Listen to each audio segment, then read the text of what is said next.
guys, perkenalkan kita dari kelompok 1. Saya sendiri, Sofia Afriliana, NPM terakhir 4021. Saya Rina Rahmadani dengan NPM 2410104020. Saya Angelia Tista dengan NPM akhir 4066. Saya Winadi Karunia, NPM akhirnya 4113. Oke, kita di sini akan membuat video ASP nih. Kita membuat apa, guys?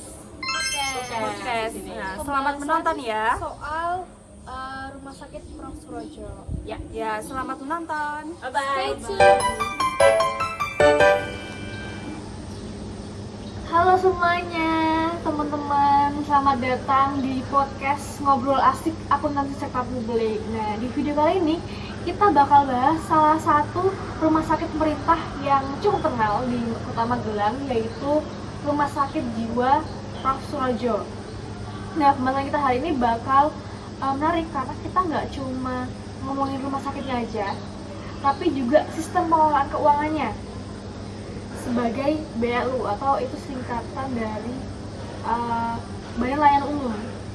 Nah, hari ini aku nggak sendiri, ada Angel, ada Wina, dan juga ada Sofia. Halo semuanya. Oke, udah siap kita ngobrol hari ini?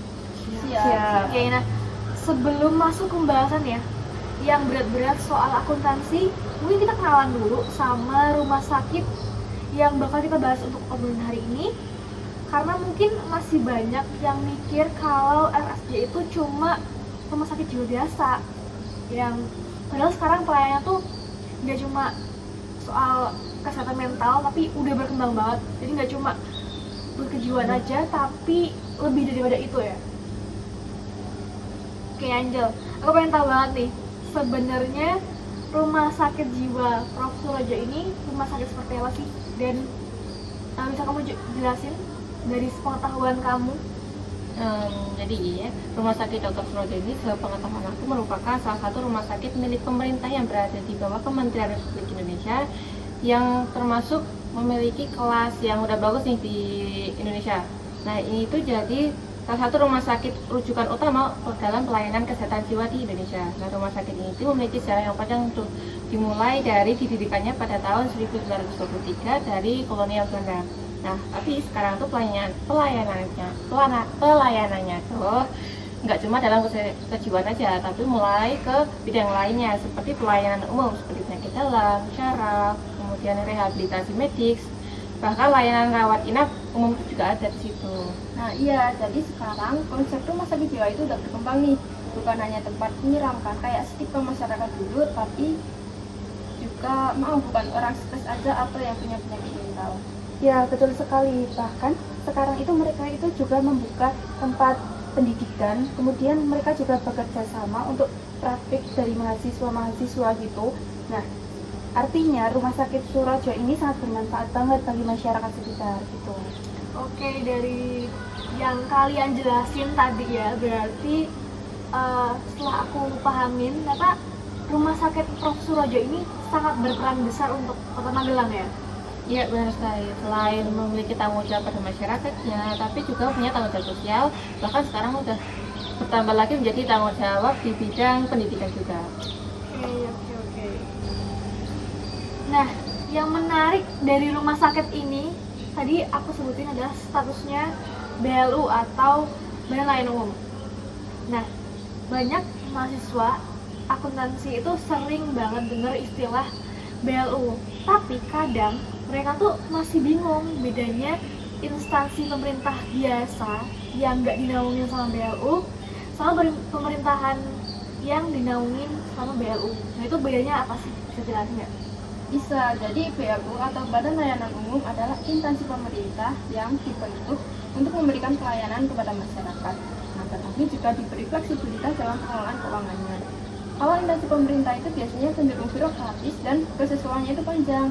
Nah, kalau BLU ini lebih fleksibel. Tujuannya apa? Tujuannya supaya pelayanan bisa berjalan cepat dan lebih efisien. Oke, nah untuk contohnya itu kayak gimana sih? Misalnya, rumah sakit itu butuh membeli obat dengan cepat karena stoknya menipis. Nah, kalau sistem keuangannya terlalu birokratis, proses pembelian itu bisa lama. Kalau dengan pola BLU, rumah sakit ini bisa lebih cepat menggunakan pendapatan yang mereka peroleh untuk memenuhi kebutuhan operasionalnya. Nah, jadi pendapatan rumah sakit misalnya itu dari pasien umum atau BPJS itu bisa langsung digunakan untuk pelayanan tanpa menunggu pencairan yang panjang dari pemerintah. Soalnya kan kadang untuk proses pencairan itu membutuhkan proses yang lama dan ribet kan dari pemerintah atau instansi lainnya gitu. Oh, jadi cepet ya, nggak ribet-ribet kayak pemerintah biasa yang dinaungin sama BLU. Nah, walaupun nantinya fleksibel, mereka tuh tetap harus transparan, kemudian bertanggung jawab karena yang mereka kelola itu nggak cuma uang masyarakat, tapi itu juga uang negara. Jadi masyarakat tuh harus tahu sebenarnya uang itu tuh buat apa aja sih gitu. Berarti konsepnya tuh seperti menggabungkan pelayanan publik dengan manajemen yang lebih profesional gitu ya. Iya. Oke, tadi kan fleksibel ya buat pelayanan masyarakat.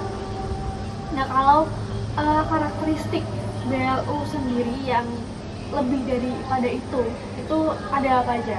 Jadi karakteristik dari BL itu ada beberapa tuh. Yang pertama itu seperti orientasi pelayanan publik, bukan hanya mencari keuntungan aja. Kemudian yang kedua adalah pengelolaan keuangannya itu yang lebih fleksibel dari instansi yang lain. Kemudian yang ketiga adalah harus tetap akuntabel dan transparan tentunya. Selain itu, BLU itu juga diperbolehkan untuk mengelola pendapatannya sendiri. Jadi kalau ada pemasukan nih dari jasa layanan, rumah sakit itu bisa menggunakan dana itu untuk meningkatkan fasilitas atau pelayanannya. Nah, makanya rumah sakit BLU ini biasanya lebih cepat berkembang dibandingkan unit pemerintah biasa. Karena mereka punya keleluasaan dalam mengelola keuangannya, nggak terlalu diatur pengelola sama pemerintah.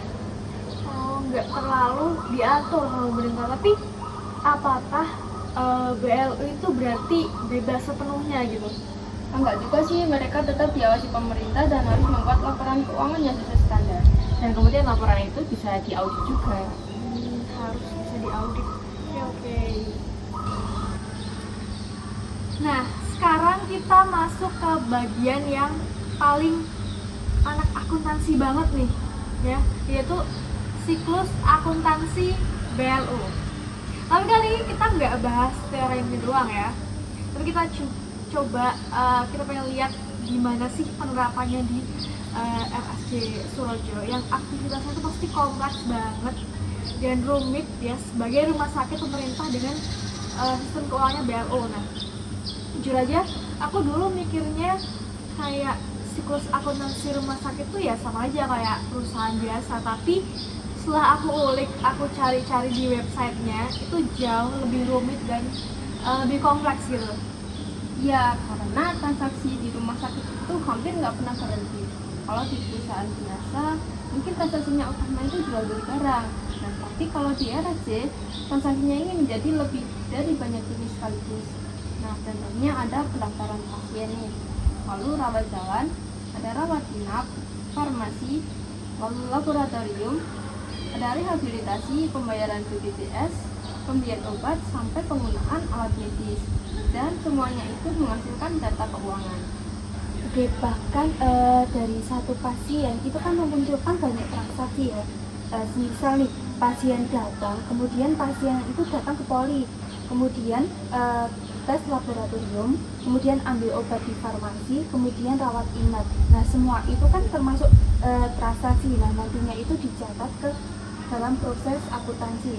Itu kan baru satu ya, semisal dikali 20, bahkan kan kalau di rumah sakit itu kan puluhan bahkan ratusan kali. Ribuan malah. Iya. Nah, berarti bagian akuntansi rumah sakit itu harus saling terhubung untuk semua unitnya ya.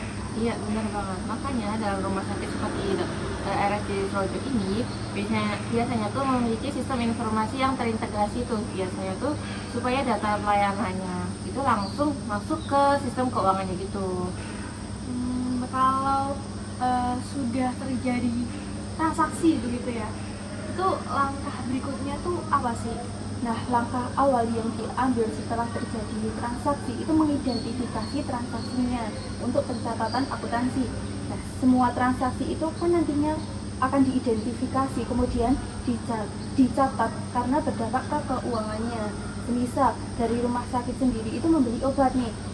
Selain itu dari pihak pasien itu membayar rawat inap, kemudian pembayaran listrik, kemudian koin BPJS, kemudian pembayaran jasa tenaga medis. Nah, yang menarik di rumah sakit BLU ini itu banyak transaksi yang berbasis piutang. Karena pasien yang BPJS itu dilayani terlebih dahulu, sedangkan pembayaran dari BPJS itu biasanya cair yang belakangan.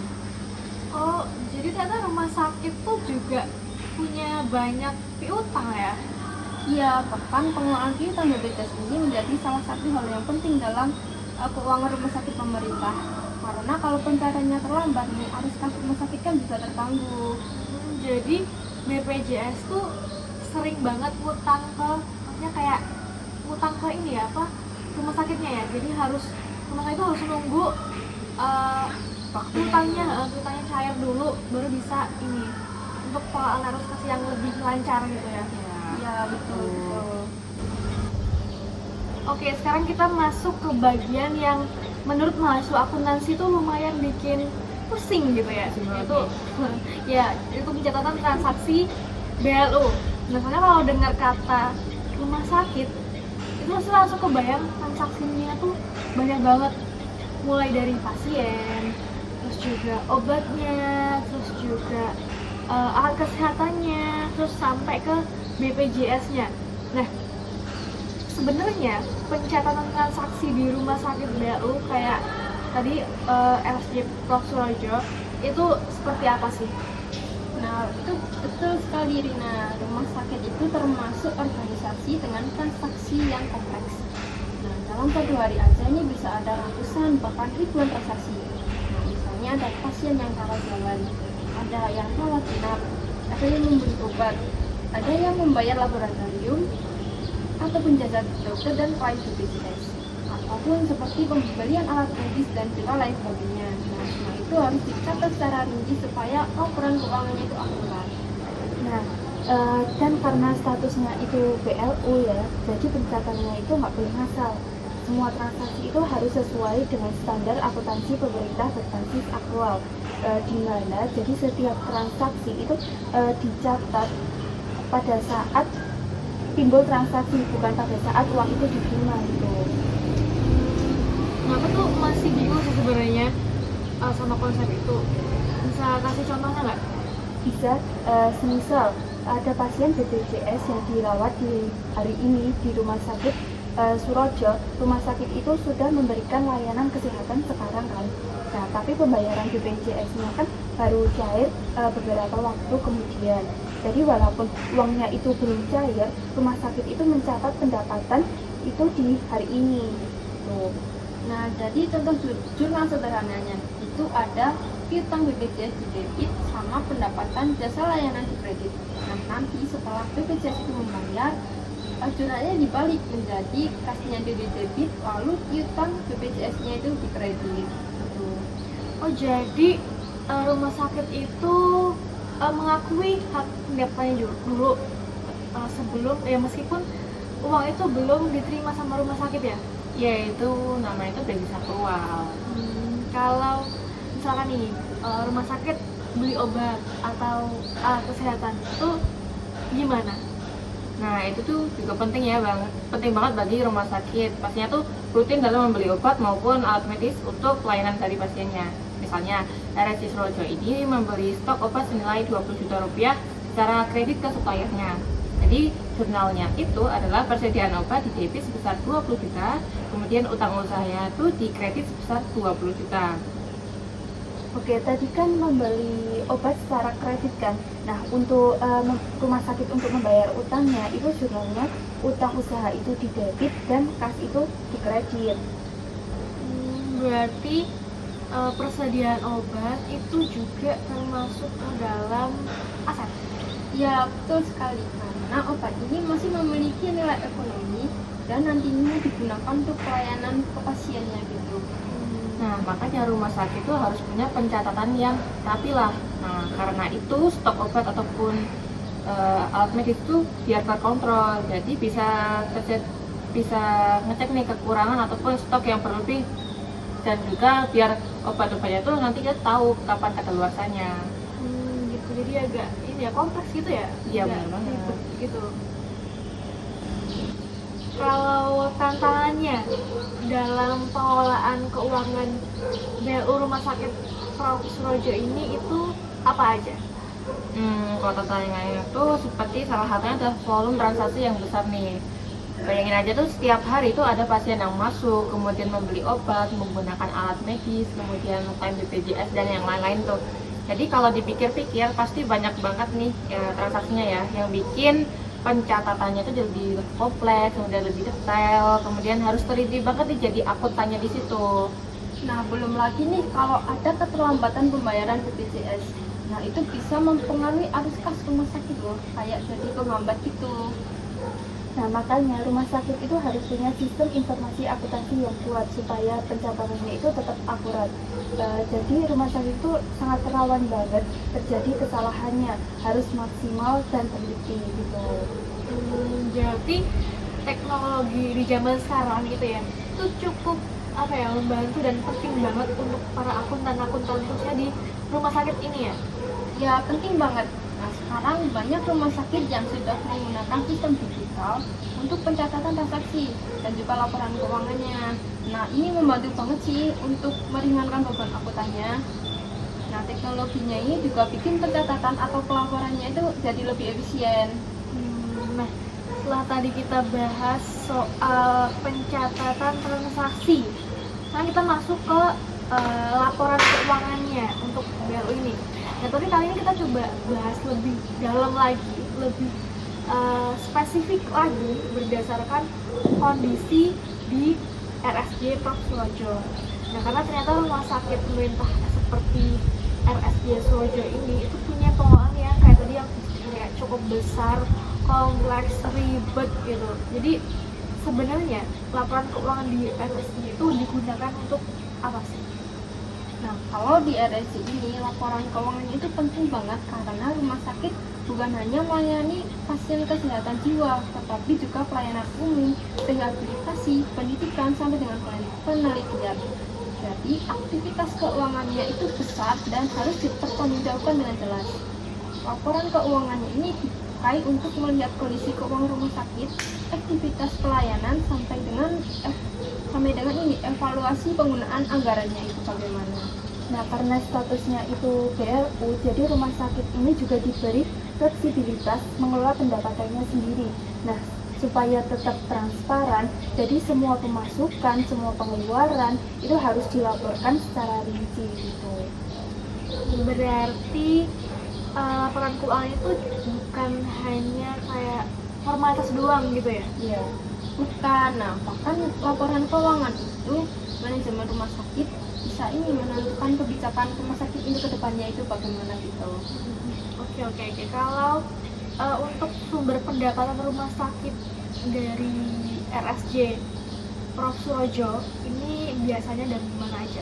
Jadi itu pendapatannya tuh bisa berasal dari layanan kesehatan tuh. Contohnya tuh seperti rawat jalan, rawat inap, kemudian pelayanan farmasi, penggunaan laboratorium, rehabilitasi medis, sampai ke pembayaran dari BPJS-nya. Nah, karena sekarang tuh RSJ Surojo itu punya layanan non psikiatri yang lain seperti yang aku sebutin tadi, maka sumber pendapatan itu lebih beragam gitu. Nah, semua pendapatannya itu nantinya dicatat dalam laporan operasional rumah sakit. Nah, misalnya ada pendapatan dari pasien BPJS atau pasien umum. Nah, semuanya itu masuk ke dalam pendapatan jasa layanan. Kalau dipikir-pikir pasti untuk rumah sakit ini tuh pengeluarannya besar banget ya. Ya, pasti sangat besar banget. Contoh pengeluarannya, kan ini namanya aja kan rumah sakit kan. Nah, pengeluarannya itu tidak jauh-jauh dari pembelian obat, kemudian pembelian alat-alat kesehatan, kemudian dan gaji tenaga kerja, kemudian listrik, air, pemeliharaan gedung, dan sampai perawatan alat medis. Nah, apalagi di rumah sakit RSJ Surojo ini punya fasilitas dan pelayanan yang cukup luas ya. Jadi biaya operasional itu juga jadi itu lebih tinggi gitu loh. Nah, makanya laporan keuangannya itu penting supaya rumah sakit bisa mengontrol pengeluaran dan memastikan pelayanan ini tetap berjalan. Kalau standar akuntansi yang digunakan BLU itu apa? BLU itu menggunakan standar akuntansi pemerintah atau SAP berbasis akrual. Nah, selain itu juga ada pedoman dari Kementerian Keuangan terkait dengan pengelolaan BLU itu sendiri. Jadi tujuannya tuh supaya laporan keuangan dari antar instansi pemerintah itu jadi lebih seragam, kemudian jadi mudah dibandingkan. Berarti rumah sakit pemerintah itu nggak bisa sembarangan bikin laporan gitu ya? Nggak bisa, karena laporan itu nantinya juga diperiksa oleh auditor. Nah, ini kita bahas panjang banget soal BLU, kayak pencatatan transaksinya sampai laporan keuangan. Ternyata semuanya ujung-ujungnya itu balik lagi ke pelayanan masyarakatnya. Kadang orang mikir akuntansi itu cuma urusan angka, laporan, jurnal sama hitung-hitungan doang. Padahal ternyata kalau kita ulik-ulik lagi, rumah sakit Prof. Surojo ini akuntansi itu berpengaruh langsung ke pelayanan pasien ya. Menurut kalian itu gimana? Nah, itu betul, karena banyak orang yang melihat bagian keuangan itu cuma orang di belakang layar. Nah, padahal keputusan keuangan itu sangat menentukan kualitas pelayanan rumah sakit. Karena rumah sakit kan nggak mungkin bisa memberikan pelayanan yang baik kalau pengelolaan dananya itu berantakan. Nah, betul sekali apa yang dikatakan Dina. Nah, misal rumah sakit itu sendiri harus memastikan stok obat selalu tersedia. Nah, itu berkaitan dengan pencatatan persediaan dan pengelolaan anggarannya.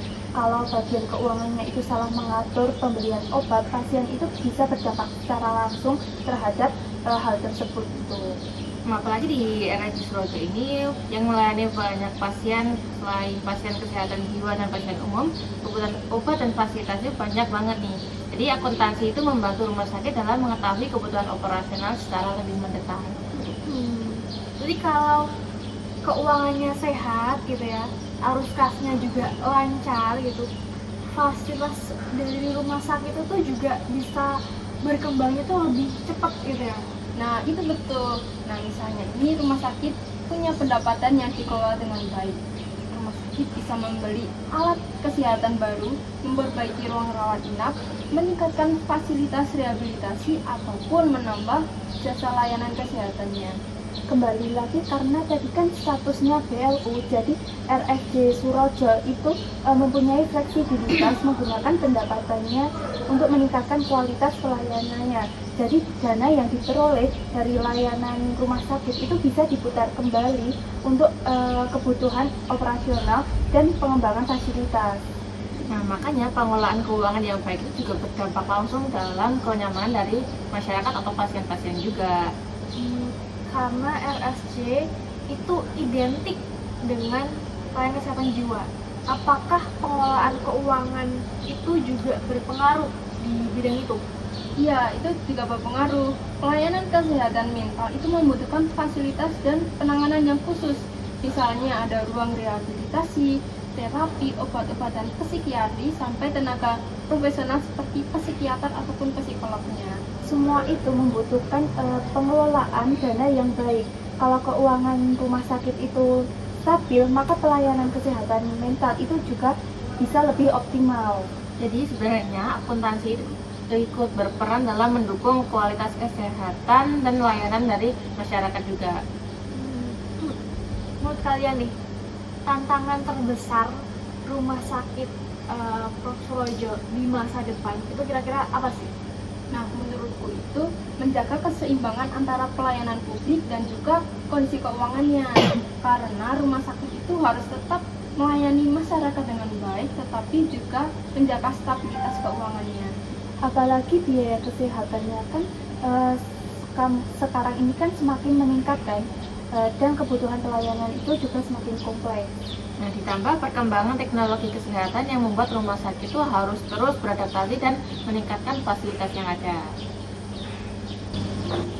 Wah, ternyata menarik banget ya pembahasan hari ini. Dari sini kita jadi tahu kalau RSJ Prof. Surojo itu bukan cuma rumah sakit biasa, tapi juga contoh instansi pemerintah dengan pengambil yang cukup kompleks tadi ya, kayak ribet, banyak yang bikin pusing gitu. Kita juga belajar soal karakteristik BLU, siklus akuntansi, terus juga pencatatan transaksinya, laporan keuangannya, sampai standar akuntansi yang digunakan untuk BLO itu. Ya, terima kasih buat Angel, buat Wina, buat Sophie yang udah sharing-sharing tentang rumah sakit Prof. Surojo ini. Makasih banget ya. Seru juga ngobrol kita hari ini ya. Nah, semoga bermanfaat nih buat yang mendengarkan. Ya, terima kasih juga buat kalian yang udah dengerin podcast ini dari awal sampai akhir, dengerin dengan sama gitu. Sampai ketemu di episode berikutnya. Bye bye. Bye bye semuanya.